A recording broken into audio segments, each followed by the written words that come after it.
Welcome back, Pamzinda Wevanu. Welcome back. We have an update. Ninya ye audio ya Tagwirei, and also ninya ma suggestions that were made by some of the ZANU-PF Politburo members and members of the Central Committee. Yes, ZANU-PF. Abo warikuti Tagwirei, because of that audio, he is now a threat to the president's term. He is the biggest threat inside the inner circles, because in that audio, they believe it's true Kuti Tagwirei has got ambitions to become the president, to become the leader of the country. So what have happened today, ndezvekuti kwakune a Politburo meeting iyo yanga ichiitwa not specifically kuti vadzinge Tagwirei, but umo manga mune nyaya yaTagwirei also on the list of agendas of today's meeting. It was a meeting yanga some of the members of the Politburo, not all of them. It's a different department dealing with different things, including nyaya Tagwirei yanga on the list. So after my discussions from our source that have updated us just a couple of minutes ago, our source said that Tagwirei's issue, they have voted about it. They did a voting for kuti as a group of the Politburo members voendesa ere a document riri ask for the removal of Tagwirei from the Central Committee. Do they submit a motion paper that Tagwirei adzingwe? And in that voting, surprisingly, Tagwirei paitika votes 50-50. Vari kuda Tagwirei kuti paiswe a voting motion, nevari kuti no. So vabva vaita postpone the decision and said they will need to do another vote, and also they are going to take an investigation, because there are allegations ekuti there is a member of that group of the Politburo who has been paid kuti avotere kuti yes kuna Tagwirei. So if they can find the evidence kuti there is money that can be traced kuti asendegwa, then that guy will be disqualified from voting in the second session, which will mean Tagwirei might end up losing. So this is the headline of right now. This is what's happening right now. But panamang ma developments atufana tiku update arikuitika right now. Ma developments arikuitika right now atufana tiku pay ma updates munzwisise kuti what is really happening, what is taking place. So tiri pa story iyo iyi ye Politburo na Tagwirei avaruda ku ta file a motion yekuti varuda kuti Tagwirei abviswe mu Central Committee, nenyaya kuti wakapinda mu Central Committee achita zvekutenga. Tine also nyaya ya Tungwarara na Tino Machakaire. So according to the information iripo, these guys vatukutaura nezvavo vatikuti they had the meeting, pakati pavo includes Tungwarara and Tino Machakaire. Ava vakomana vari kunzi they are standing against Tagwirei. Hazvitishamisi, because Tungwarara, we know it won't be the first time Tungwarara achitaura against Tagwirei. Tungwarara have said things that are actually personal to kusvika pakuti step inofamba na Tagwirei haisi yeupresident. Murezimbabwe, what is that? Hanzi step irikufamba nemukomana. Hamene mukomana anofamba akaita zvekudii, akachonjomara akaita sei, kana kuti step yapresident yakadini chaizvo. Do you think kuti mapresident ane a specific step yekuti unotongoona munhu kubva ari mwanana kuti uyu munhu uyu mafambiro ake aya uchaita boss mulife, kana kuti uyu munhu hakuna kwaari kuenda? So hanzi Tagwirei arikufamba zvisizvo, but now Tagwirei chibosi kamulife ani maiziva. So Tungwarara na Tino Machakaire vari against kudai. So mafunnies, because nyaya yacho iri kuincluda vanhu vakawandisa. Inoincluda vana Hubert Angel, yoincluda Mai Mnangagwa. Toda kudzoka papoint yatakakuudzai isusu panapa, because we have to fill in the gaps. Yatakakuudzai tichitaura kuti Mai Mnangagwa is actually she is the one behind kuda kudzingwa kuri kuitwa kuda kwashe Tagwirei, right? She is not happy nenyaya yeaudio yakabudiswa. So the audio is the main the tangible thing choda kudzingisa Tagwirei. Asi munhu ari kupa the most pressure yekuti Tagwirei, according to information yasvika panews desk, it's actually Mai Mnangagwa. Handi mupaona avo vari kunzi she is the one actually vasenda Tungwarara na Tino Machakaire kuti vanoisa nyaya in the meeting yepolitbureau yanga ichiitwa nhasi. And it's a different sitting yepolitbureau. It's not the ordinary session yekuti munhu wese anenge aripo. It's a different meeting panodiscusswa zvinhu zvavangoda kudai. So she made sure kuti vakomana vari tu vachanoisa point yaTagwirei audio yakalikwa as one of the point, the agenda handiti yemeeting yanhasi. So wakunyatsokuongorora political environment yese iri muZimbabwe, you start to understand one thing. Kuti somebody is very ambitious. And then obva wazvibvunza kuti ari very ambitious ndiani? Is it Mnangagwa, or is it mudzimai wake, or is it Kuda Tagwirei, or is it Chiwenga? Who is so ambitious ari kukonzeresa all this nyonga muzvibabwe? Because listen muri Zimbabwe, kana kwakuchinzi hapana munhu ane dzungu riri kuitiwa riri kukonzeresa nyonga yese, muZimbabwe musina zvana cab 3 right now. Cab 3 in peace and progress. Handiti takatomirira 2028 kuitwa mavhotsi, but pane munhu asheka zvinhu.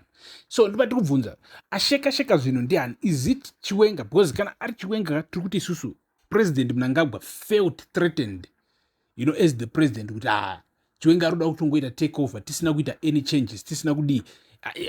Toda kumbotasa nyaya ari maangles eso, toti ndi Chiwenga, handiti ari too ambitious. Wokuti president ari kuona kuti mufesi uyu ari kuda kungoita take over from me maybe muna 2028 but pasina kana the will of the people. Even if President Mnangagwa vakapinzwa nemilitary mupower and maybe they've been rigging my elections, yes, but still as a human being unenge uchingorina feeling kuti you know what, but at the end of this something fair must start happening. And kana ini ndabva panofanira kusara pava nejustice man, ndofanira kusiya pava neutongi hwejekerera, handiti maiza. So President Mnangagwa maybe ndosanenge achibloka Chiwenga, munobata, because vanenge vachizivawo also Chiwenga nerimwe mamwe mageneral team racho rine moyo wakaita sei. Remember vanhu vasevenza vese kwemakore, ZANU-PF haina kutanga kunzi kwanzi inobatira vanhu nhasi, yakanguri for decades. So vanenge vachizivana kuti ukaona ndikazosiyira Chiwenga anogona kusara achiita ma1, right? So kana nyonga in this case nyonga yese inenge ichikonzerwa naChiwenga, he is too ambitious. Handiti kana nyonga ichikonzerwa let's say na Mai Mnangagwa, zvirwa ndo vanenge vachipusha president, kana kuti vanenge vachipusha people surrounding the president to praise the president a lot, to push cab 3, to push whatever. Because it's so easy kana usiriwe the man who is responsible kunzi unozoblamewa zvauri kuita.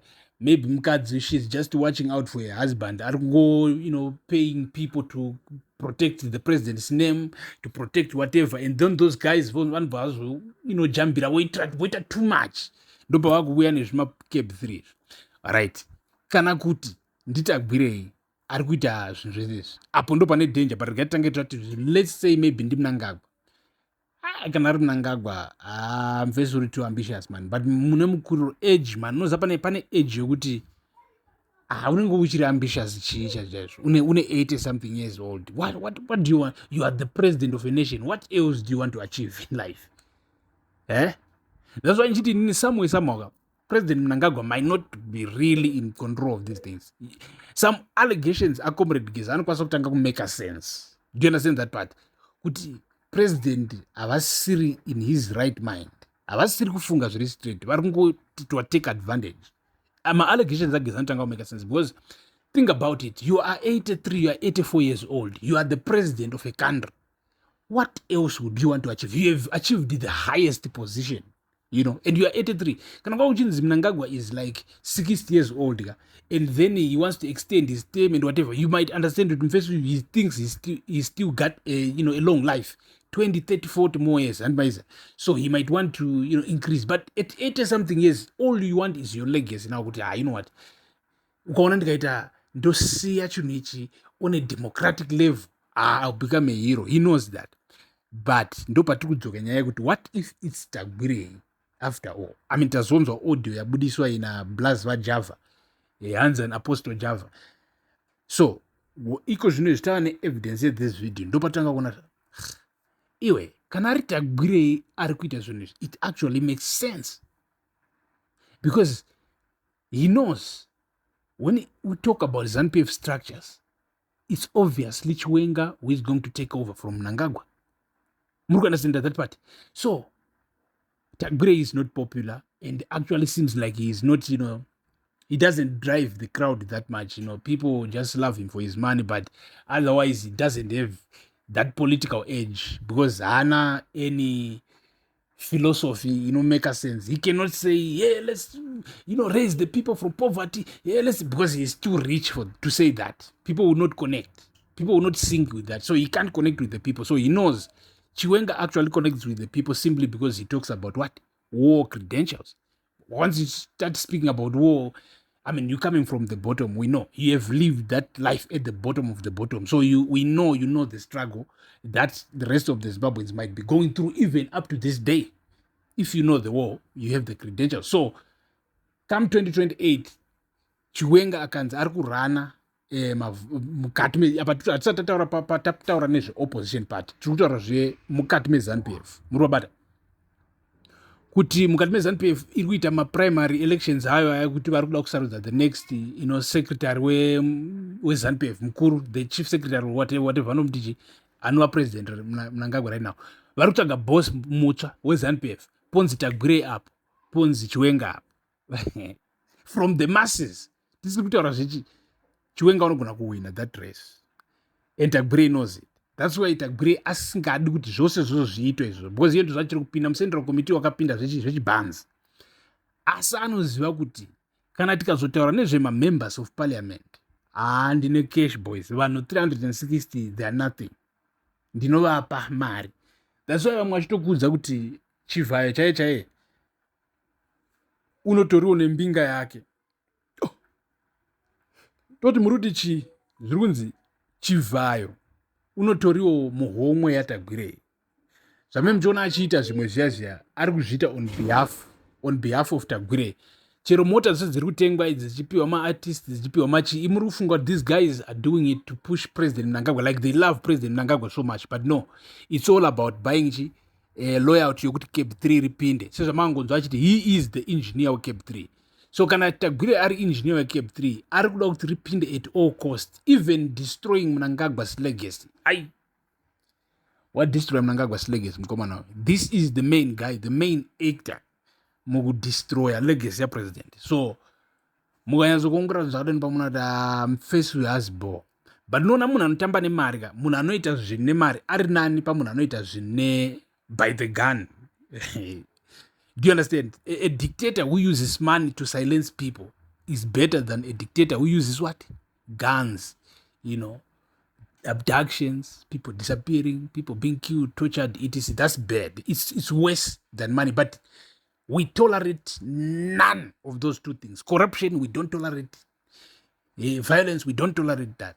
So, hatisi kutomboda zvimagames zvisina basa. Chatiri kuda muZimbabwe is just a free, fair elections, transparency, blah, blah, blah, blah. And those are the good things.